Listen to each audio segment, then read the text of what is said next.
In today's video, I am going to be breaking down really advanced AAU level basketball plays that you can run with your team. These may be too advanced for some teams, while they may be perfect for others. So let's get down, let's check these out really quickly. Make sure to go check out my complete guide to coaching youth basketball that is down in the description below. Half of those proceeds are going to go to help local basketball players be able to afford AAU and rep basketball. So let's get down and let's check out these basketball plays. So in this first play, player one can either call this play to go left or right, and how he would do that is just simply by dribbling towards the right or left side. We're going to start in the 5-out. So really quickly, if you want the 5-out complete guide, that's also down in the description too. But if player one was to start dribbling towards this right side, that means that player three needs to cut to the basket, player 4 needs to move up, and player 2 needs to set a pin down screen for player 5. All of this has to happen at the exact same time. When this happens, we're going to then have player 4 and 1 come together, and they're going to do a dribble handoff up top. We are then going to have, obviously, player 1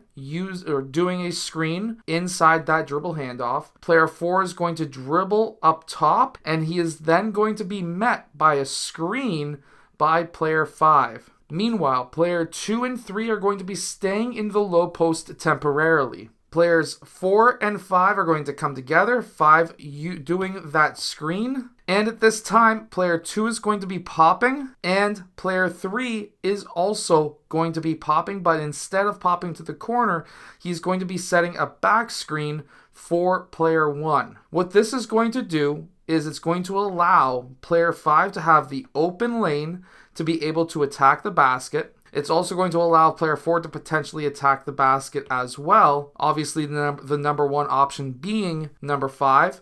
Potentially open for a layup. Player 4 can also shoot the 3 or drive as well. Those are both options that he can do. However, this back screen is going to be on the back quarter of the player, not the complete back. This screen is going to be having player 1 attack that free throw line. The idea here is now player 4 has the option for player 1 as a backup option for a mid-range, or obviously he could pass to player 2 if his defender drops down and plays help defense to try and cut off what's happening over here. So player 4 has 3 different options available to him for passing, or he could have attacked the basket himself. If none of this is open, player 1 is going to pop up and we can set up the play once again, or he can set that screen, bring player 4 up top, and then you can run a different play or the same play over again. In Canada, for rep and AAU basketball, we have a 24-second shot clock. So you may only have time to run this one time through. This next play is going to be very similar to the last play. However, now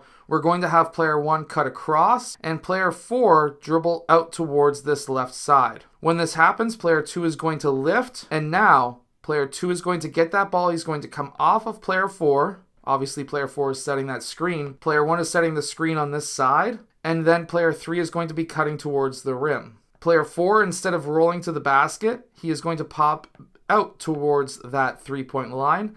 Our goal is to hit player 3 with that pass. If he's not open, he's going to clear out to this side. And then player 1 is going to continue down and setting a screen for player 5, who will be the second option that we have. If neither of these options are open, we're going to clear out and we will be back in 5-out. I personally really like the 5-out offense, especially after a set play, because now, for example, in Canada, we have 24 seconds. Now we can go into a quick, simple pass and cut, and we can try and get something going with our offense when there's not much time left on the shot clock. This next play is another favorite of mine. However, now we're going to be setting up in the Horns offense. So we're going to have our guards in the corners, our big men up top. This play is kind of, I would say, a two-part play. There's a man version, there's also a zone version, and I'm going to go over both, and they're both set up the exact same way. So what we're going to be trying to do, personally, I actually prefer this play starting as a 5-out just because there's more off-ball movement to be able to get guys open.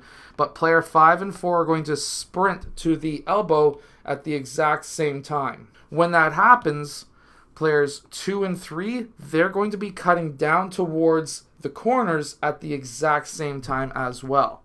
This allows player 1 to dribble to the left or right side, and that's when he can pick which player he's going to pass to, and we're going to be trying to aim for that high post. Especially against a man-to-man defense, you really want to try and hit that high post first. That's going to allow player 4 to cut. We can do a quick high to low post pass, or we can have player 4 post up in the key for an easy basket. This is a great play if you have a mismatch on a man defense. However, against a zone, let's say for example we have a 2-3 zone, we're going to be having the zone shift like this. So they're originally going to be like this, trying to trap the top because nobody is in the high post. So they're going to be up a bit higher, players 3 and 4 potentially a bit higher like this.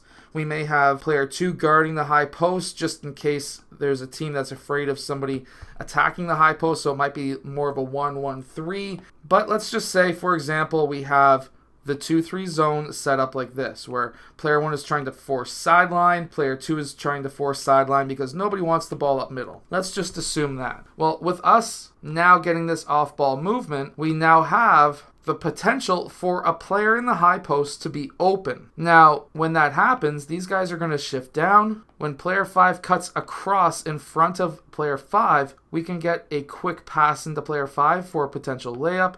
We can then kick that ball out to the corner for a 3. There's a couple of different options that can happen. However, if this draws player 3 in, we can kick it out to the corner. However, I'm going to tell you right now, a lot of more inexperienced teams, what's going to happen is player 3 is going to be playing a bit higher, really trying to watch that high post. We can do a skip pass down to the corner. Player 5 then goes to this low post, while player 3 is trying to close out. This could be a 3-point shot. He could pass into the low post for a quick basket. If he passes into the low post, player 4 needs to cut, and we can get some easy layups on this side. If that collapses 4, we can kick it out for a 3. There's multiple different options here, but the whole main idea is to cross the key as soon as one of the high or low post players gets the ball. I hope that these basketball plays help your team win more games. Make sure to go check out my complete guide to coaching youth basketball. That is down in the description below. And I will see you guys again in my next video.